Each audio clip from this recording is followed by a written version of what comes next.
talking about handyman stuff. Anyway, I'm buying seeds. I bought a greenhouse. I don't know if I've mentioned this, but I bought like a little indoor greenhouse for my seedlings.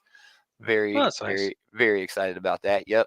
I mean, that saves me like almost a month, you know, than putting them into sowing them in the ground. You know what I mean? As Oh yeah, it soon as does. the last frost is here and gone, I can pop them right in the ground, and it extends my my season. You know what I mean? Yeah, Extends it, makes it it longer. extends your season for all year round. Exactly. It's basically is, all year round. Once I get the right cycle going, I'm gonna Yeah. start doing cover crops too that grow in the man, I don't know why this is riding so high. That grow in the winter. Um, to feed my compost and once we're gonna get chickens, hopefully next year. So, Hey, chickens are fun, man. dude, I'm so excited. I'm so excited. No roosters, you get a rooster, you gotta murder it. Yeah, that's true. And You that's have to just do it. food too. That's just food too. Hey, spend 2 weeks on the farm. I know that. You have to do Nice. that. You have Yeah. to, like, look, there's And a it's like rooster. all new to us. We ain't really done any of this shit before, but we're reading it and we're like, man, we're doing that. Let's definitely do that. But man, I don't know what's wrong with my camera. It keeps sliding. But yeah, that's going good. Man, it's almost Christmas. I mean, that's Yeah. just nuts. Just yeah, a week. It's a week till Christmas. Again, will not have a show next week either on Christmas Eve or Oh, I'm not. No, I Christmas can't be Day. here. Yeah, I No. got kids. Taylor got family. He's going to. It sucks because it's a Dave, on week on There's too much Sunday. going But on. yeah, he may have to work, man. They make his ass work all kinds of weird holidays. But hopefully Dave will be here tomorrow and talk to him in a while. It's been such a busy month. We canceled some shows and stuff like that because it was, the Yeah. Christmas season. Oh, Taylor, always on time. Um, but yeah, I was just saying, Taylor, no shows next week because of the holiday. Well, yeah, it's Christmas. Exactly. Yeah, Only it's Santa be Christmas. working on Christmas. So yeah, I'm really excited. Not really. I mean, just having off and hanging out with the fam is going to be a fucking blast. But with that said, there's a shit ton of books coming out next week. We'll talk about that tomorrow. But um, yeah, and no Dave. I miss Dave because it's been so busy. But all right, yeah, let's get into it. Let's do this thing. Mm-hmm. I hope I never see any of you jerks again.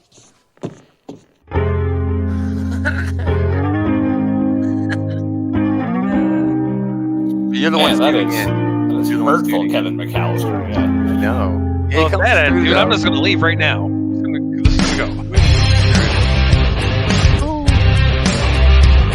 Yeah. Oh man, I got a great story about this episode too. Greetings, Geek. Welcome back. Another episode of this Geek Comics Outright Geekery's comic book shit talk show. Shit talk show. Gomer, Taylor, Andy hanging out week before Christmas. Very excited. Oh, but that intro is written, well, done. The music and everything was done by a buddy of mine, Adam. I've known him for forever. But I used to use another song that he did, and it was just him and his buddies, screwing around. But he actually wrote a whole song about it, and it's wonderful. He finally got it done, and it's wonderful. He's been in bands a lot, but pre-show, what do we do this week? Anything cool? I watched Barbie finally. It was awesome. It was all socially relevant and shit like that. I really got that. Even though it did take some hits at Mattel, my only critique is I wish it would have been a little bit more anti-capitalist. It tried really hard, but it never It quite it got it, it, there. it tried But really hard. Yeah. yeah, but it hit I on mean, so I haven't socially seen it relevant. yet, but I have a hard time imagining they could get away with too much because this was ultimately, unavoidably, a commercial for a popular toy.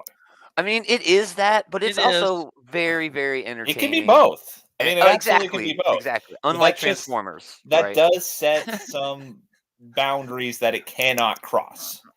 Mm-hmm.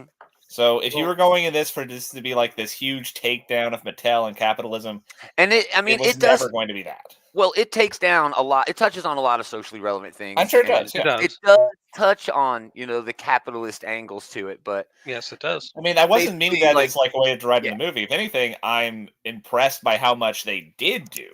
oh, dude, You should check it out. It's a fun Yeah. time. It's a Not, really, I'm really not fun going to time. try to dude. spoil it, but yeah, there's a lot of nice little tongue-in-cheek things in there. Like, it's amazing Yeah. how skillfully they managed to toe the line as much as they did. You It know, really is. It They- really They is. towed the line perfectly. they Yeah. checked so many boxes, some of which they had to check to get the movie made in the first place. You know, so Exactly. Just, you know, Yeah. masterpiece. Well done. I went What'd to go you guys see do? The Boy and the Heron. Oh, nice. Oh, The yeah, you new got your- Studio Ghibli. yeah. Yeah, shit. this is my second Nice. attempt because I was This is the 10 minutes storm. into it and the power went out while I was watching. Yeah. it. The When the tornadoes storm went came through. coming. Nice. Yeah, so Yeah, I heard it was good. I heard it's understandably like close to there. I mean, yeah, it's a Ghibli it's- movie. exactly. It's Hayao Miyazaki. He came out of retirement to make it. I guess I would say that it's not my favorite Ghibli movie, but Yeah. I've never seen a bad Ghibli movie. It's Oh, of still course. really Yeah, that's- good. that's It's the like thing. it's almost like Pixar. Yeah, You know, in a it's way. it's there's a lot of equivalency there. Yes, that like even their quote unquote bad movies are still Are still pretty pretty damn damn good. hot. Yeah. Still Yeah, pretty damn you cool. can't make a bad movie if they're all good. But yeah, it had a lot of Ghibli trademarks. Like, there's a lot of amazing imagery. Like, there was a lot of like coziness and like meal preparation scenes, while also mixing in like Awesome. a lot of like surreal and like disgusting things at the same time. That's awesome. And they don't really explain why the characters are doing what they're doing. You just kind of have to piece it together for yourself. And I do appreciate that Yeah. It's open ended, kind of, or up to your own Somewhat. interpretation. It's just that they never use any dialogue. They never have any sort of like the character never sits down and is like, hey, I'm going to go do this now because. Like, it's the Right. type of movie where you have to pay attention, you have to look at their facial expressions, and you have to Oh, kind of, that's fun. Yeah, that's a Miyazaki understand. thing. Yeah. That's fun, dude. That's a fun. Miyazaki trademark. Yeah, You telling have the to be an story through active the animation. participant in the movie in order to like really understand it. Yeah, And that's and a very asshole-ish thing that I just said, but I do think no, that I is mean, true about a lot it's of these almost like movies. a cultural thing in Japan that they love fiction like that, where they're working just as hard as the creators. They're almost a part of that creative That might be experience. true, but in that way. like It's more artistic. most of the stuff I watch from Japan is like the characters sit down and explain every Right. fucking thing that they're Yeah, doing. they explain every Yeah. damn little thing. So Exposition it's overload. bookends So let's there, not make this too much of like a you don't Sure. get the Japanese culture, type of thing. right, right. You get Andy, one extreme or the other. anything worth mentioning this week that you did? That I did. I just watched the Netflix original movie Naomi. I'm not sure if I'm saying Okay. that correctly. That's Yeah. the beast thing that can shapeshift, and it's based upon a comic book. Oh, Netflix bought it, and they did a movie out of it. Yeah. I just watched it today. It was pretty good. It's I'll have about to check it out. yeah, it's about this guy who was framed for the murder of the queen. He's the first civilian ever to become a knight, and the knights were like all these like Royals, kind of. royals kind of, and he Yeah. was framed for murder and type stuff, and it was really nice. It was really great. I think it's a really solid film for Nice. Netflix. Yeah. All right, let's do it. We got some news. We've been so lax on the show this week or this month. It feels kind of like new. Like, oh man, where do I look? All right, Miller World. Mark Millar's, big imprint. He's got like, what is it? 20 franchises, 40 graphic novels. He's doing 5 more in 2024. But I mean, this is household names and shit, mostly because of what's happened in the screen to them on the screen. But Wanted, Kick-Ass, Nemesis, Starlight, Kingsman, The Magic Order, Jupiter's Legacy, for better or worse. But they are moving away from Image Comics. They are taking this away, taking it to Dark Horse next year. This makes sense, right? Dark Horse has launched multiple creator-led imprints. Kevin Smith launched Secret Stash over there. Matt Kent is doing Flux House. Eric Powell's Albatross Funny Books is now over there. And Stan Sakai now has his own publishing, little house over there. But I mean, this makes sense, more than just Dark Horse is able to give them more attention than Image. Image is just, I mean, we're going to talk about how big it is, in the Image loan is construction, but yeah. they are doing so damn much over there, picking up all these licenses that Dark Horse really needs to make these smart moves to keep these creators happy. We talked about, Ghost House or whatever it is, Jeff John's new thing. We'll have another, we have a news bit about that. Honestly, But- Dark Horse, like back when Marvel was bought by Disney, that ensured that the Star Wars license would be ripped away from Dark Horse and put into Marvel Comics. Like ever since, like back then, people were really like talking doom and gloom about Dark Horse Comics, and I was They were. probably one of them. Yeah. I am impressed with how well Dark Horse has been able to Pivot. keep It's a their pivot. brand alive, yes, Yeah. for this long. Yeah. And yeah, I do think this is probably a better fit for Miller stuff. Well, who owns Miller stuff? Netflix. Miller does. Well, yes, but Netflix they own the owns, distribution rights to his stuff, which is important Yes. here. It is because all of the Netflix stuff is at Dark Horse, including Stranger Things. You know, so it just makes sense that they keep everything creative sort of in house. Netflix only has to go to one point of contact at the Dark Horse office. You know, all of the creatives already have a rapport and they know each other. It's just a really, good idea to do this. It's just really a smart move in a world where Mark Millar is going up against Mark Waid with like the second coming of Comicsgate with, everything going on. I mean, Comicsgate this time around, the arguments that are being made are definitely leaning into the negatives that they've always gone back to. But at least this time, they are right about a lot of creator stuff going on. You know what I mean? They're wrong about the reason the creators are doing everything they're doing. They want more freedom and control, but that doesn't necessarily mean they want freedom and control away from whatever nonsense, Comicsgate spits about, how comics are good and all that. I just don't believe that. Comics are good or comics are bad. But this is one of the books that's going to be coming out over at Dark Horse, Nemesis Rogues Gallery. If you read The Big Game, Nemesis was beaten the fuck up at the end of that. And he's promised he's coming back. So Mark Millar's bringing him back. So It'll be good to see him over at Dark Horse. I think that he'll have a little bit more freedom. Oh, yeah, definitely. Definitely. It's not going to cost him anything in terms of creators that he can work with.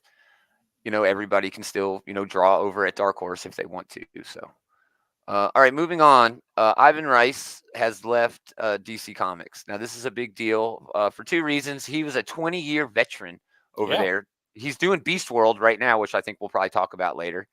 Blackest Night, Brightest Day, for better or worse. He was a regular on Jeff Johns' Aquaman run. He was in on Bendis' Superman, again, for better or worse, but he is going to be the 10th creator to join Ghost Machine. Oh, that's which is interesting. Yeah, which is just it's a cooperative media company, not just comics. Everybody owns everything. They're going to help all the creators get the best deals they can for any adaptations, which is huge right now in the industry. It was announced that at Comic-Con in October, they're publishing creator-owned comics through Image, and they're all exclusive to this company, to Ghost Machine. And that list again: Brad Meltzer, Jason Fabok, Gary fucking Frank, Brian Hitch, Jeff Johns, Francis Manapul, Peter J. Tomasi, Lamont Maggi, and Maytal Shoot. I mean, dude, who is writing good or list. drawing for DC and Marvel now? I mean, there still are, but wow, that is some of the best talent in the business. That is the best talent you could ever get. Yeah. And it's nuts that Brian Hitch, just had one of the biggest books of his career, redoing the Ultimates. It's just, yeah, it's really good sign for the industry that all of these creators, even if it's, big names like Mark Millar, are able to get these good deals from these publishers who are doing everything they can to make sure that comics stay profitable. And Yep. I think it's a really good sign, really, really, really good sign that they are choosing to keep profitable by giving the creators more power. Yep, exactly. Yeah. Giving the creators of these comic books more power gives the comic books more, making them more profitable. It helps the They're industry going to better. sell. Exactly. Yeah. They're going to sell. There's going to be more trust there. So yeah, I'm stoked for You this, don't but have a big evil conglomerate full of people deciding what's going to happen next. You have the creators going, "Hey, guess what? I want to do this. It's Yeah. going to make the creators happy. It's going to make the people happy. You're going to make more money." Yeah. Yeah, 100%. And it is a big loss, over at DC. Again, this dude drove so much stuff. He did so much work. So, yeah. Taylor, nothing on that? Are you still here? Yeah, I'm still here. Yeah. It's a Well, I big mean, I loss. don't have much to add to it, but yeah, he is a big name. I mean, he I know him best for drawing the Sinestro War back in the day. That was one of so good. that was one of That the was more good. fondly Yeah. remembered events from back in the. God, I guess that was like 15 years ago now. But Yeah, I was about to say that's been a while. Dude. It's been a long time, but man, good for him. And I'm stoked about, Ghost Machine. It looks cool. All right, now we just have a bunch of quick hits. IDW is celebrating 25 years. I know Yeah, that blows my congratulations to fucking them. mind. With a new logo. This harkens back to their original logo, which, if you remember, looked like no, that. I do not remember that. Yeah, that's I don't Yeah. remember that. That's They picked up GI Joe and Transformers really, really early in their publishing, career or whatever. Since the company was opened like 2 or 3 years in, and I devoured all of that stuff. The IDW Transformers is still probably my yeah. favorite They of all they time. did hit the ground running when they just went like, oh, nobody's picking this up. We're just gonna pick it Yeah, up. yeah, and I mean, and they're still going. I mean, they lose money every damn year, but I mean, it's not off comics. It's off of every damn thing else.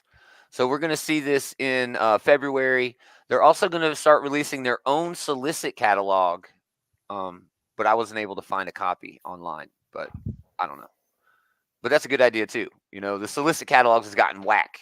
Since everyone's moving, and when everyone was at Diamond, it was awesome. But now, we bitch about that every damn Monday. So, all right, a bunch of quick hits. Constantine is crossing over with Sandman and Swamp Thing, dude. Cy Spurrier and Aaron Campbell. At last, as you demanded, the celebrated creative team of Cy Spurrier and Aaron Campbell have returned to Hellblazer. John Constantine has cheated death once again, but his heart's not beating. His body is now decaying, and he, his friend Nat, and his son Noah are on the run in America wanted for murder. Naturally, it's all John's fault. It always is. But as it turns out, Dream himself needs John's help. Something terrible has taken root in America, and it's using the sand from Dream's pouch to impose its will. So Okay. John can be put a stop to it, and then later on it mentions fucking Swamp Thing. But that is dope. I don't think that's ever happened before. I'm not as big of a Sandman It's fan good to see a as crossover between these characters. yeah. I'm not Well, as big of a Sandman fan as Taylor, but has that Constantine crossed over? with yes, Sandman before? Constantine helped him find his pouch back in the first volume of Sandman. Yeah. Oh no, that's right. yeah. That's right. And then we saw what his pouch can do because what's his name? Dr. Dream. Whatever. John D. He used the pouch and he did some pretty fucked up shit with it, which I doubt they'll be able to replicate here, but Yeah. this could be interesting. Now, Yeah. It'll be interesting. Yeah. lately, Cy Spurrier has not been a hit for me in a lot Yeah. of areas. Like his stuff with Nightcrawler all 3 times did kind of lose me a bit of the way through because it just really went up its own ass. Yeah. But He's good on these. Constantine He's good on and this Dream, character. yeah, Constantine and Morpheus, or is this Morpheus or is this like Daniel? Whatever, Dream, Yeah, it's Dream. It's Dream. whatever, some incarnation of Dream. Yes. Those are characters where you have some license to go up your own ass. right. Like these are Yeah. very esoteric, very weird, very noirish characters, I want to say, but yeah. This could be a lot of fun. I do love the pairing of the characters. I do like the sound of like sort of the hard-boiled element to this, and this could be a lot of fun. Yeah. And I believe the same thing. It's going to be one of those things where you have these 3 characters interacting with one another and how they play off one another and how the story will evolve around their interactions. Yeah, I'm stoked to get my hands on this. Again, Cy Spurrier has been a bit iffy lately, but I'm confident that he is so used to these characters that he's going to do a good job. $5, January 16th is when that's out. Black Panther, Ultimate Black Panther. We got more news. In issue number 3, Ultimate Storm and Ultimate Killmonger make their electrifying debut. Now, this was the second paragraph. And there's Peach Momoko character designs too, which are pretty good. The couple defend their people as heroic freedom fighters. So, are they saying that Storm and Killmonger are like together? Go back I mean, to that is a really fun angle. Go back to the original cover there real quick. Yeah. It looks like they're fighting to me. Yeah. Looks like they're fighting. Yeah, I just wanted to but it confirm. says that they defend their people as heroic freedom fighters throughout the continent of Africa. But when Moon Knight's army launches an invasion, they'll help convince the powerful nation of Wakanda to finally step out of the shadows. That's fucking interesting as hell too. Using Moon Knight like that, it works because Egypt is right there on the same continent. But I don't know, man.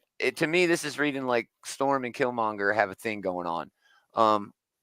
That is a unique take. If that's what's happening, and we Well, I mean, know half that the point of the T'Challa, Ultimate Universe is to do stuff that you wouldn't normally do. Yeah, Yes. this might lead into a whole entire like Killmonger Storm relationship, even though in the regular continuity, Storm and Black Panther haven't been in a relationship. Yes, like famously, like they're always touching on that. So yeah, spinning that sort of on its head is kind of interesting. I don't know. I do like the design of the characters, though. Yeah, me too. Yeah, those This are is- cool designs. The Yeah, design of the Stefano- characters is really well done. Stefano Caselli is actually doing the interior art. Brian Hill on Blade right now is writing it. It's out April 17th. April 17th. But the first issue comes out like, I guess January. Pretty soon. All right. Yeah, Suicide Squad is adding Harley Quinn, Bizarro, but also Dreamer, who is like a brand new character. Yeah, okay, so I'm seeing be interesting Dreamer's to name see pop Dreamer up a in lot. that. I don't know much about her. I don't even really know who this is. I mean, did you read the Beast World one where it was Metropolis and she was in there and she was No. Yeah, she's been hanging around a lot in the whole Beast World thing. So that's how Yeah. Amanda Waller sort of gets her eyes on him or on her, and yeah, she can like get into your dreams and shit. I don't know. She's wild, dude. Her powers really haven't been all that sorted out to the extent where I can explain them, but it's also going to have Clock King, who's a favorite of mine. I fucking love him. But Black I don't Alice know much about Clock King out of the comics. I do remember the episode with him in the Batman animated series, which that was a standout episode. It was. But Yeah, correct me if I'm wrong, Clock King is just like really punctual. He doesn't have any actual like superpowers, right? Like he's always on time. But I think they are going to play it off like, if I can do this thing, I can be here at the right time and make things. There's a lot of fun ways to like explore on the implications of someone who just has uncanny precision when it comes to timing things out. Yes. That could be a lot of fun, Yeah. Yeah.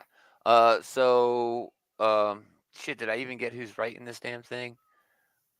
I guess I didn't. Oh no, it's Nicole Maines is writing it, and Eddie Barrows and Eber Ferreira are doing the art. This is going to be out March 12th. And I'm stoked. I love a good Suicide Squad series. This is going to go lead right out of the Beast World thing with Amanda Waller doing her thing, dude. That makes sense. Since Taylor, have you ever read Tom Taylor's Suicide Squad, the one that was just a couple years ago? I don't think so. You can go back and find that. It's dope. It's sick. It's fantastic. Well, I mean, I trust that Tom Taylor wrote it, so it's probably good. Yeah. You asked for it. It's coming again in March. We're getting Godzilla versus Mighty Morphin Power Rangers 2. Okay, so my initial reaction is I don't know like what there is left for them to do because they already like fought King Ghidorah and like Godzilla and like did all the shit you want them to do. Yeah. On the other hand, this is just an inherently fun idea. I mean, the Power Rangers Megazord is all about fighting giant monsters, and that gels just so perfectly with Godzilla. So yeah, I'm sure it'll be fine. Yeah. Hey, what's up, Jeff? Jeff chiming in from the chat. What's up, hey, dude? Jeff, welcome, buddy. So happy you stopped by. Yeah, Power Rangers and Godzilla is going to be big dumb fun. I'm probably overthinking, that this is just going to be like they come up with some sort of convoluted reason for them to punch each other. Whatever, you know. Cullen Bunn's returning. Baldemar Rivas is doing the art, and Rita Repulsa joins forces with the mysterious new allies Astronema, and the Alliance of Evil to cause a whole new level of chaos. We're going to see Space Godzilla, Clawhammer, Tentacreep. I mean, there are so many different kaiju in this. Oh, there's more kaiju than they could ever possibly get through. I'm just saying, like, they already use like the A-listers, in that first one. Well, I guess they still use like Rodan. I don't think they've used like Mothra or anything like that. Yeah, Eli from over at the comic Yeah, book it was a lot of bullies fun. is chiming in. Yeah, Yeah, it they're gonna was. do It was. their best of the year tonight. I think that should be fun on their show Mm. tonight. We'll talk Yeah, about that later. Godzilla versus Power Rangers one was just big dumb fun. It was just. It was, It yeah. was just really good.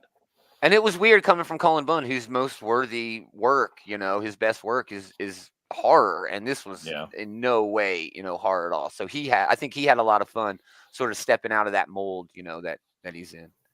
All right, in April, of course, DC is doing a book about monkeys. It's called DC's April Special. 48 pages on March 19th, which is weird. I guess they wanted it out before April. But Layman, Joshua Hale Fielkoff, Gene Yang, They got a Carl. Crisis of Infinite Earths cover. Yeah, I coming love that with a banana. Oh, I love that, dude. That is hilarious. But apes sell, dude. I mean, all these publishers do ape stuff all Yeah, the did time. Marvel do like Marvel Apes a few years back? Yeah. Space Godzilla can wreck shit, Eli. Yeah, I Yeah, think Space Godzilla is like canonically stronger than normal Godzilla, at least Yeah. without like Yeah, how- because it's like Godzilla in space. getting some sort of like right. last act power up that Godzilla usually needs. But yeah. One more thing worth noting on the DC's April special #1, it is going to have, and it's the one on the right, a banana scent scratch and sniff variant cover, which is just ridiculous. If you Yeah. remember last week, we had the one that was the Santa Claus one that smelled like Yeah. peppermint.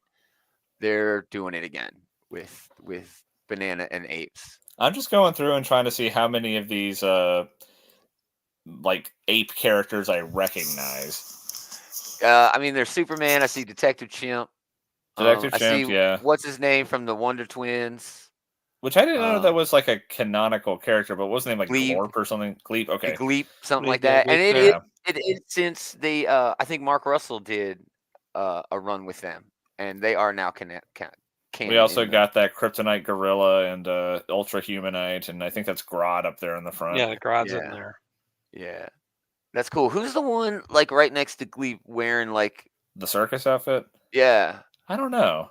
That's rad. Who's the gorilla wearing like the detective outfit that isn't Detective Chimp? You know.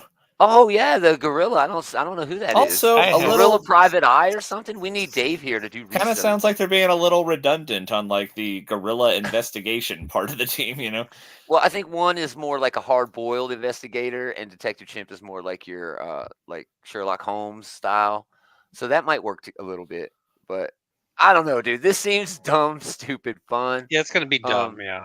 Gene Luen Yang did Monkey Prince. Yeah, I think so. Yeah, he did, I believe. Yeah, so him coming on and doing a Monkey Prince book. Monkey Prince was supposed to take off a lot harder than it did. It was supposed to have shows. I mean, if you'll remember, they were talking that one thing at Comic-Con a couple years ago where, oh yeah, we're doing Monkey Prince, and it's gonna be just the best fucking thing ever. And it was like, okay, what?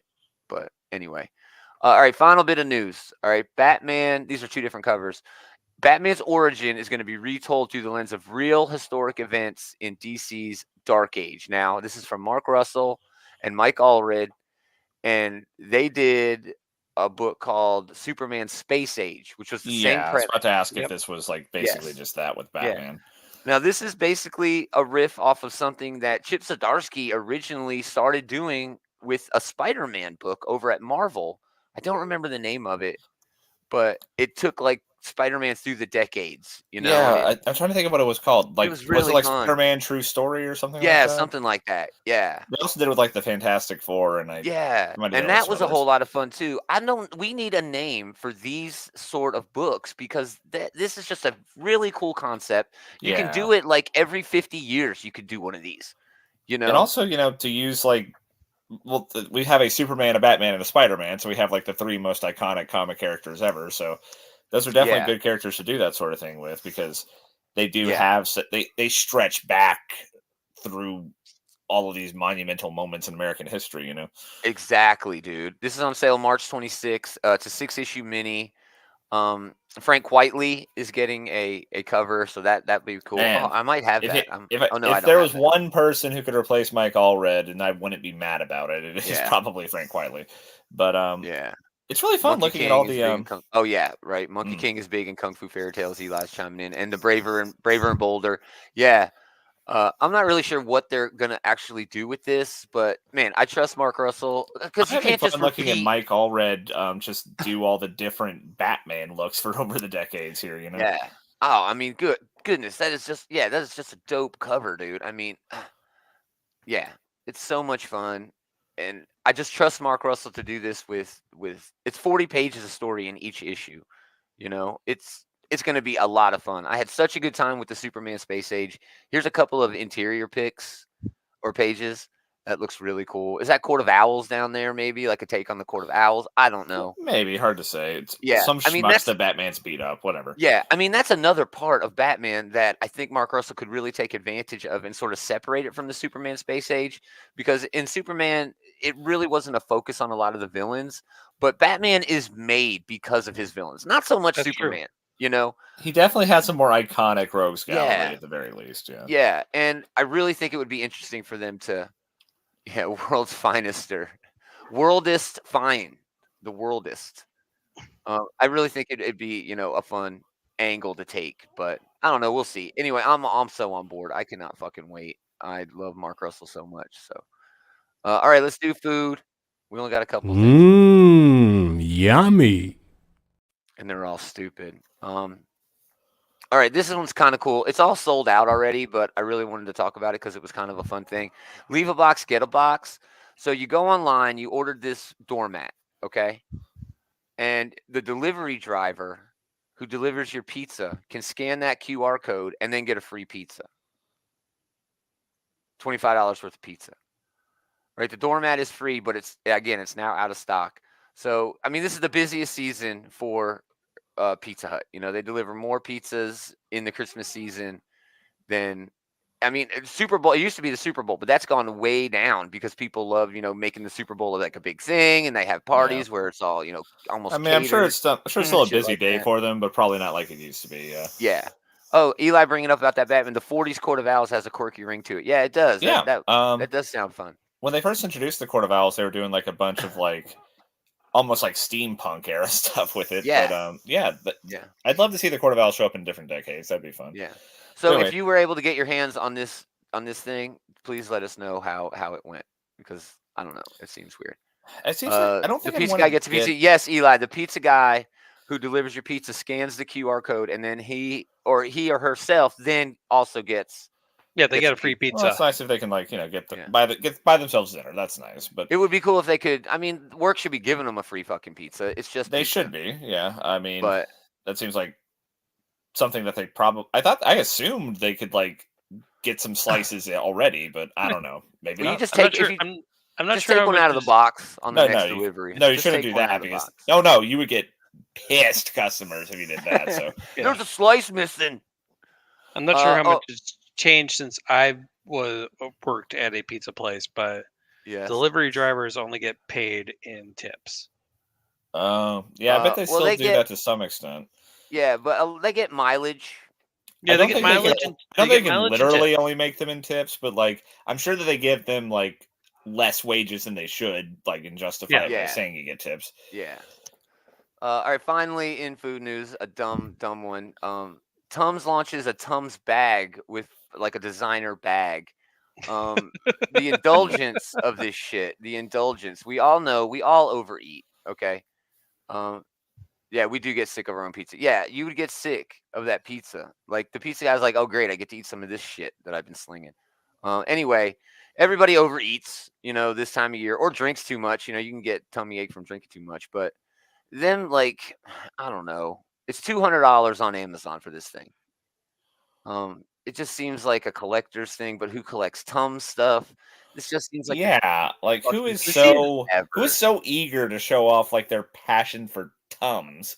This Like, seems they're out gonna of get a place and Tums bag. weird. That's what we do here on the food news.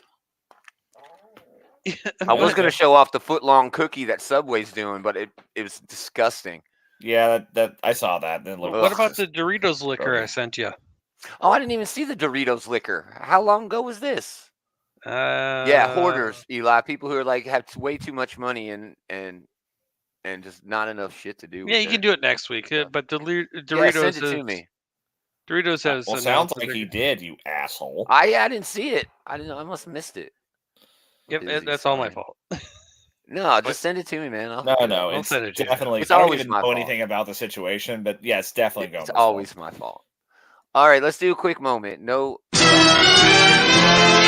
actual anything here, but yeah, I just wanted to talk about how successful this shit is. Here, Duke number 1 has sold nearly 70,000 pre-orders by its final order cutoff date. Cobra Commander number 1 has made GI Joe history again. That 70,000 that Duke did was the biggest order for the largest solo character launch and the largest sales in nearly 2 decades for the franchise, for the GI Joe franchise. And then Cobra did it again, and Cobra Commander has done it again. And Transformers number 1, which we all here are reading, is the biggest Hasbro launch in comics history. Okay. Yeah. Yep. I actually got an early copy of Duke number 1. It is fucking dope, dude. It leans into this universe. I mean, almost better than Marvel and DC are doing in terms of connecting their books together. The Image is really leaning really hard into making sure everybody knows that all this shit is connected. And we're not even talking about Void Rivals, which set, a sort of record right now. What's going on at Marvel and DC right now is paling in comparison, and there's a lot of interest for this book. I just wanted to, reiterate again how fun this time is for fans of these two Yeah. franchises, and it's cool I how they mean, go. True. like that, like couple of pages in Transformers number 2 where we got to see Duke just fucking shoot Starscream in the eye. That Yeah, got me like, yeah, I want to read this fucking Duke book right now, you know? dude, it's great. It leans into that moment so hard, and what would actually happen to a person in the military who had a story like that. And that's all I'll say about it. But man, it is really, really, really good. It's really fun, dude. And it's Joshua Williamson. You're getting a hardened, writer on there. So yeah, they're having a whole lot of fucking fun. A whole lot of fun. All right, let's do top 3. Let's talk about finally talking about the comics. And we flew through that, dude. I had a pretty weird week in comics. Joe number 1 was cool, and Transformers is like my book of the year. Yeah, I know. Well, Joe isn't out yet, unless you got a copy of Duke early, Eli. But yeah, Transformers is fantastic, dude. I mean, I know Yeah. Eli is a huge fan of Daniel Warren Johnson. That is the main reason I picked up the book. Like, I normally don't Main pick up reason a the lot of people Transformer picked it up. books, Yeah, but yeah. yeah. But yeah, I mean, I was expecting Optimus Prime, like, doing some sick wrestling moves, and I have not been disappointed. Every issue he's doing it. But here's the great thing about Transformers and Optimus and Prime GI does Joe. a suplex. Optimus Yeah, Prime they've does a got- power bomb. Exactly. Prime Optimus does Prime rips rips off his arm his off. arm and and hits beats Yeah. the guy thing with it. up. Yeah, dude. beats another a Decepticon to death Yeah. with it. It's Optimus Prime does XYZ. Yeah. But I mean, not only and again, Image. We're gonna stay on Moment of Destruction for a second. Not only did Image pick up this license very wisely, but oh yeah, number 300. Oh yeah, dude, 301. It was really cool. I'm not really into a real American hero as much as I am or have been like the main core stuff. Now back in the day when Marvel had it, yeah, that was like a lot of my main reading. That's like what got me into comics to begin with. Yeah, Starscream shoots Bumblebee in the fucking face. But there's built-in fan base for both Transformers and Joe. All right. But not only that, it's almost like, say what you want about the Bay movies, everybody fucking knows who Optimus Prime is, knows who Bumblebee is. You know what I mean? They know these characters inherently, or at least that they're aliens who turn into trucks and shit. They know these words, Cybertron. They just know it from all of these different iterations. And yeah, it's almost like hindsight 2020. Damn, no, it's stupid that Image wouldn't pick this up, because it's almost like low-hanging fruit to be successful. Anyway, getting into comics. Honorable mention, Outsiders number 1. I think we'll talk about that later. Beast World number 2 and Beast World World Tour Gotham. Number 1 was really cool. I think we'll talk about Beast World number 2. Maybe not Gotham. Chip Zdarsky writes a story in there that picks up right after the Beast World book, the main Beast World book. And this is the only note I want to bring from it, because Killer Croc gets, infected, which, oh shit, what's going to happen to Killer Croc? He just gets more killer. But Batman, Wolfie Batman, and Dick Grayson, Nightwing, team up to take down Killer Croc.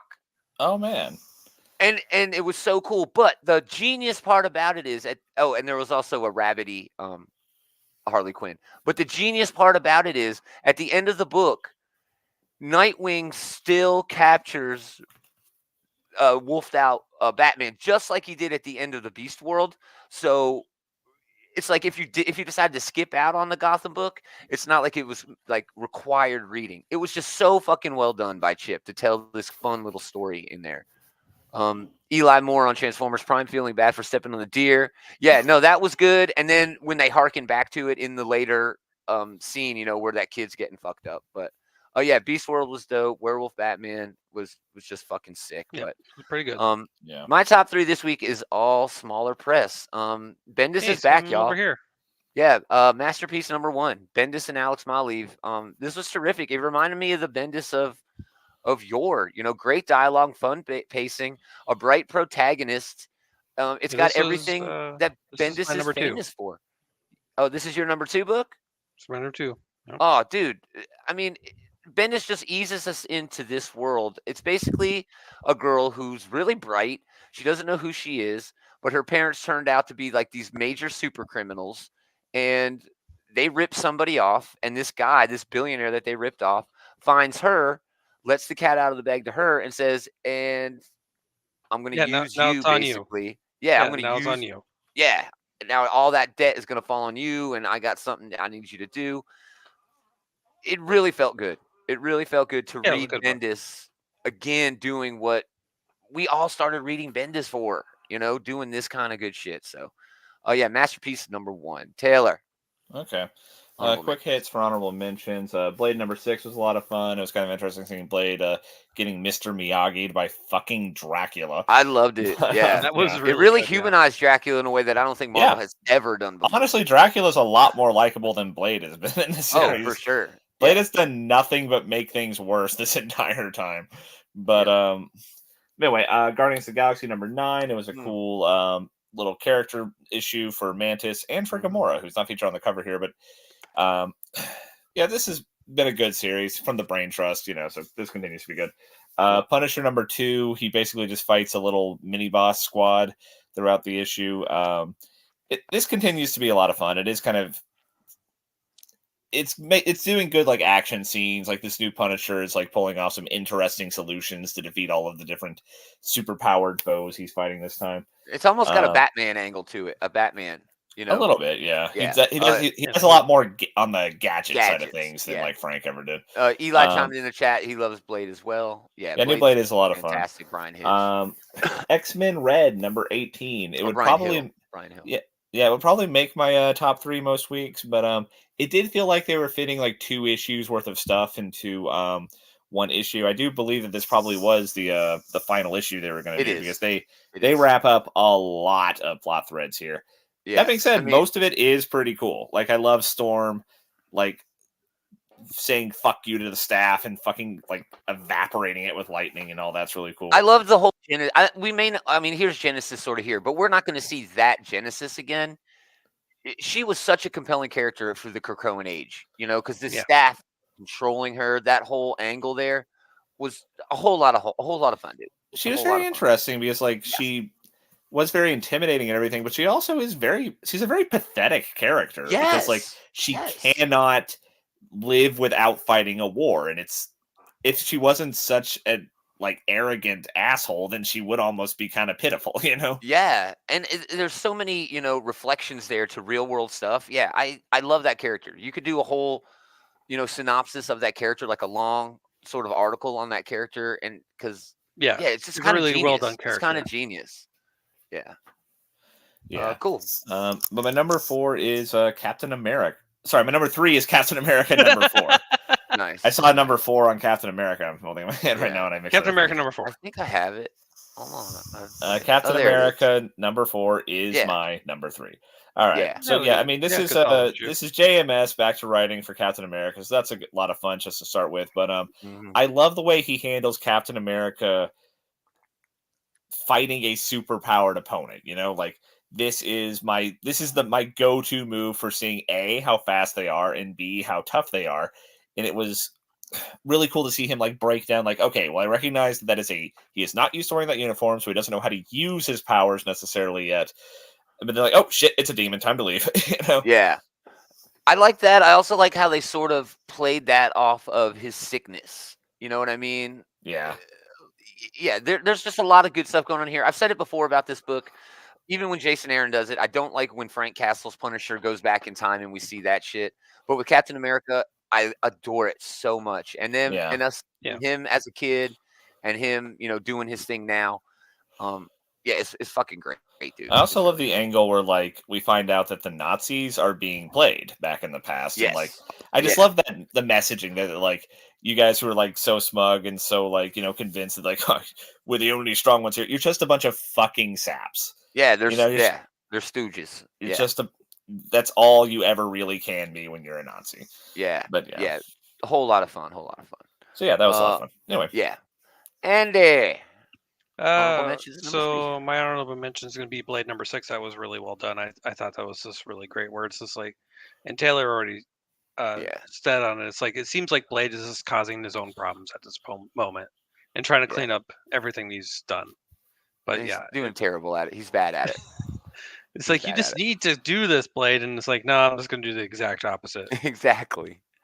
Oh, the next issue seems cool though of Blade. I don't know if you read the back when Bruce Banner shows. Oh yeah, well he was in the story. Yeah. Bruce Banner shows up, Yeah, and Yeah, his Bruce whole Banner shows monster up. angle. He's the cliffhanger of this issue. Yeah, that was I do fun. appreciate about this book that like a lot of these books where it's like, screw you, I'm doing my own thing. Yeah, And then like it's just like then like in this case, it actually fucks everything up when he Yes. does that. Yeah. it like- shows that Blade is his own character and he doesn't Somebody should have care. followed their shitty rules. Yeah. Yeah, cue the theme to Lost Boys.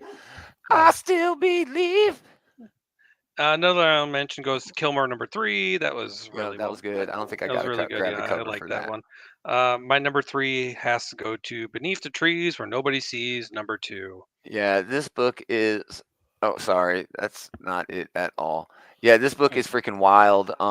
So in this It's issue, basically Little People with meets Silence of the Lambs, dude. It's an insane book. yeah. So this issue is that there is a serial killer going around town, but this is where the Dexter element of this series comes out, where there's another serial killer in town that goes, wait, there's another serial killer? I have to take care of the serial killer. 'Cause Yeah, I want to it's be the only one. well, no, But- and it's not even that. Okay, so there's this serial killer who's like a bear in this, who owns the local, hardware store, and he Yeah. goes out to the city. He doesn't do it in his own little sleepy town. He goes out to the city, kidnaps a dude who was like a duck in the first one, and it's brutal. Cuts him up into these little pieces, puts him in separate paint cans, and then buries these paint cans. So during like the big 200-year anniversary of this town that they live in, like one of the floats comes out and a dude has been ritually just murdered, and it's nuts, dude. But this dude is not in it like for his own. Like in Dexter actually wants to solve these crimes because he likes to solve crimes. You know what Yeah. I mean? In this dude is like, no, this serial killer is going to start bringing attention to me, and I still want to continue to murder people. But it's all done with all these anthropomorphic fucking like Scary. Is this dude Richard Scary who does Little People? Isn't that what it's called or something like that with the animals? But dude, it's crazy. It's Yeah, this is so surreal and fucked up. This is a great fucking book. This is fantastic. yeah, it's really well done. This is like a good follow up to the first issue. I can't wait to read the next one. There's not much more I can say about it. Just Yeah, I mean, still killing once this- anthropomorphic animals. yeah, dude. Once this gets collected, Taylor, you gotta try to check it out. It's really Okay. fun. Yeah.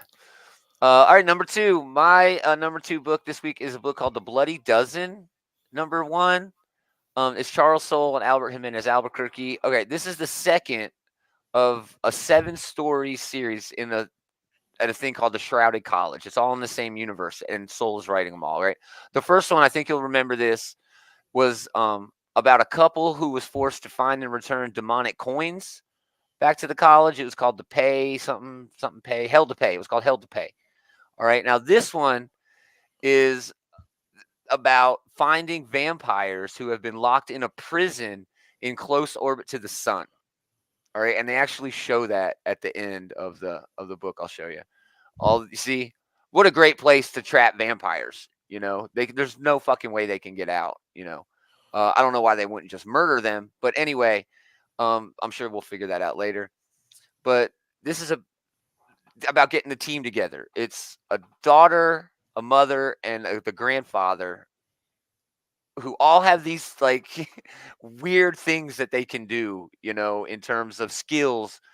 And they're all getting together and they're recruited again by the Shrouded College, just like in the first one, to go and murder these vampires. Or not murder, maybe rescue. We're not really sure yet. But Seth MacFarlane has actually picked up this entire thing as a series adaptation eventually. But man, it was such a damn good read. The pacing was perfect. It's Charles Soule. He knows exactly what he's doing. And the Shrouded College is fucking fantastic. I loved Hell to Pay, and this one really kicked off with a bang. And yeah, it was great. So, Bloody Dozen #1 was my number 2. Taylor, number 2. All right, my number 2 is actually Titans Beast World #2. Man, this That was just missed fucking my cut. great. This was great. Yeah, this was my favorite panel from the whole thing. Beastman just taking it, feeling the red. There's a lot of good pulls from across the DC universe here. Like I really enjoyed like Animal Man. Yeah, it makes sense that he would be totally fucked up by all this going on. Yeah. It was cool seeing Donna Troy and Starfire fight Lion Black Adam and Kantak, Yeah, that was cool.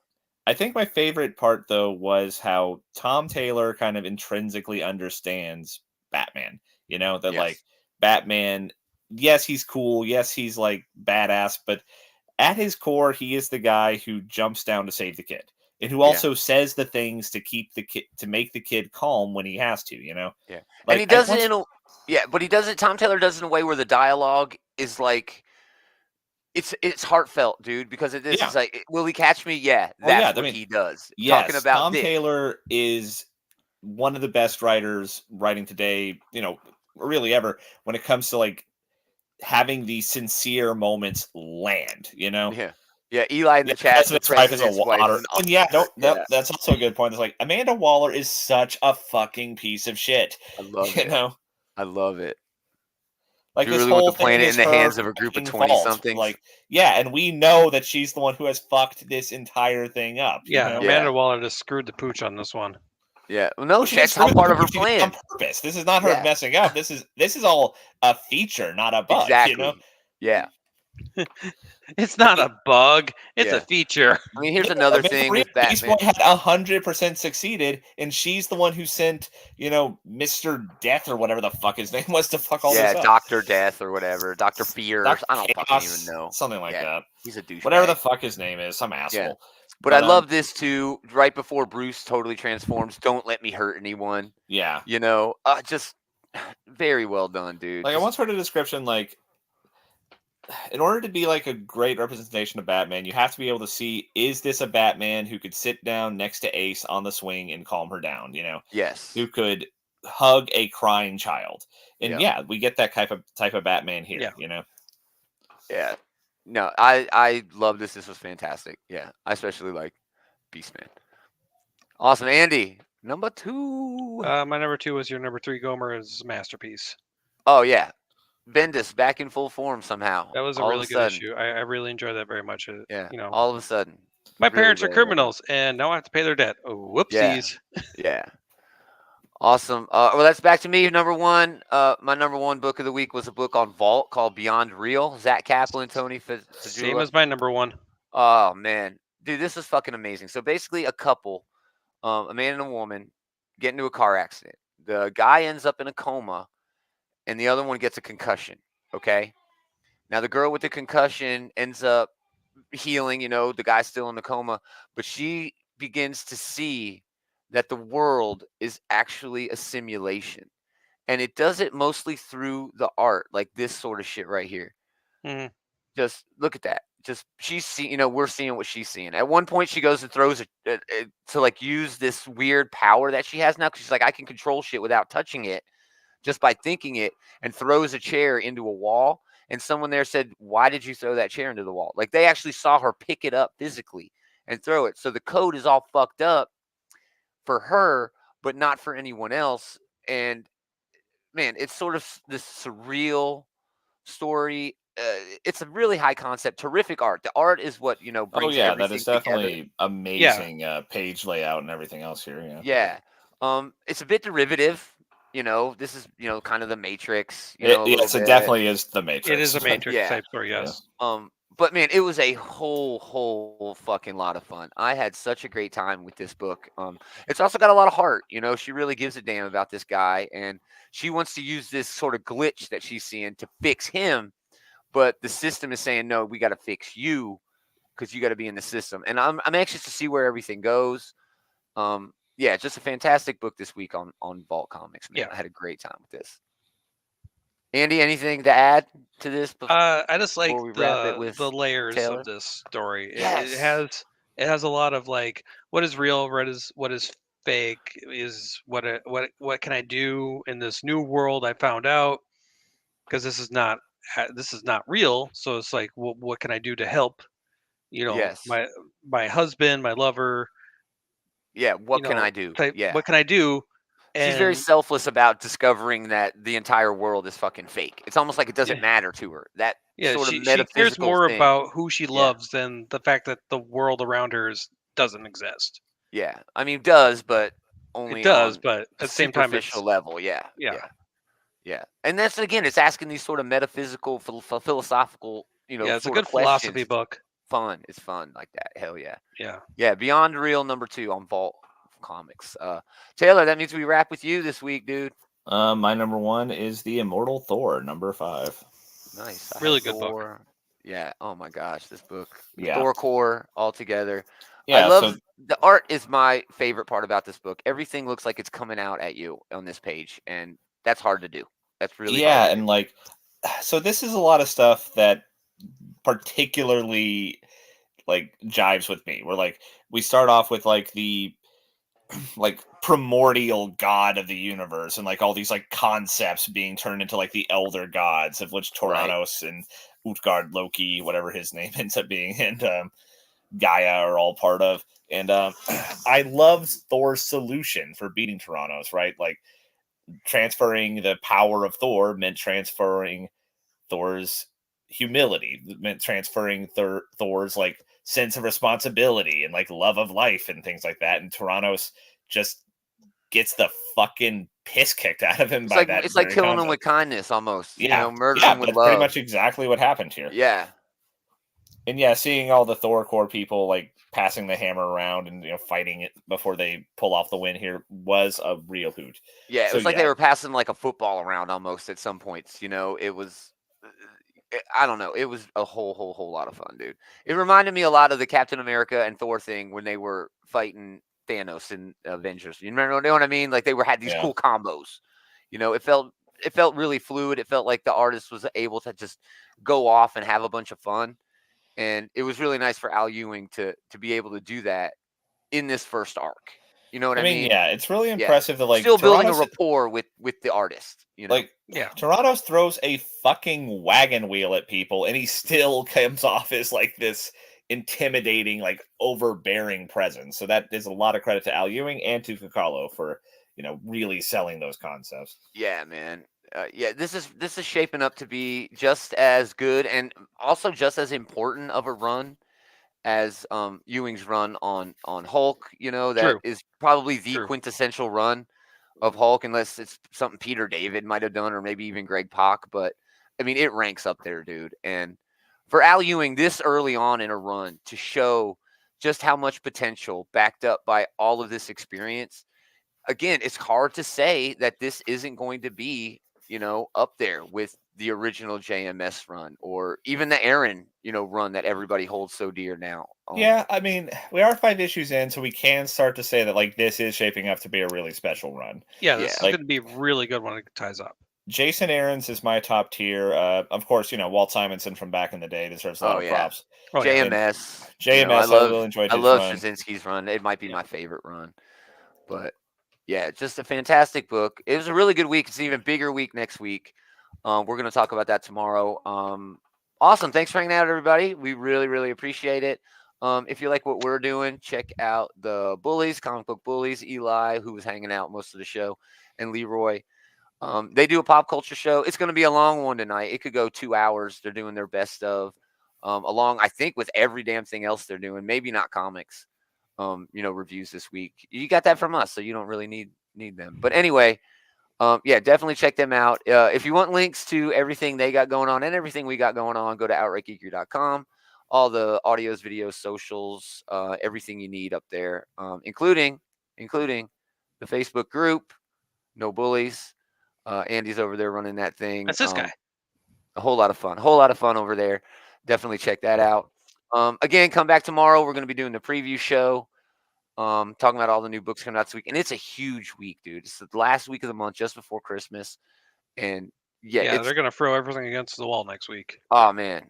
It's huge. It's huge week. So, yeah, please come back tomorrow. We'll talk about all those books. Again, thanks for hanging out, everybody. We really appreciate it. But most of all, thanks to these guys for hanging out with this guy. Always a good time. Awesome. And we are going to do it again next time. Same geek time, same geek channel. Almost lost the outro there.